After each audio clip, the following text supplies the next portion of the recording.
Alright, so today we start on the Mk6. We had a random misfire. As you can see why, this is the injector coming out of that car. You can see all that gunk on it. You can see why it didn't fire, right? So basically we had a random misfire, so we had to pull the entire intake, pull the intake off, pull all the injectors, pull the runners, the metal flap, clean everything. This is some of the carbon we had inside of here. This is not paint. This is all carbon. Like literally, we had to like clean all this. This came from most of the intake, right? So, but right now we're all good. No misfires. Car's running nice. The car's not bouncing. So as of now, we are all good, man.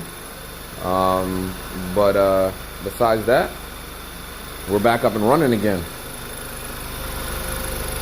Stay tuned for any more add-ons that we got.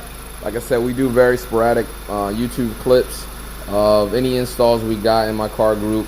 Any car that comes our way, we're doing random tune-ups, repairs, mods, whatever you have. But yeah, stay tuned.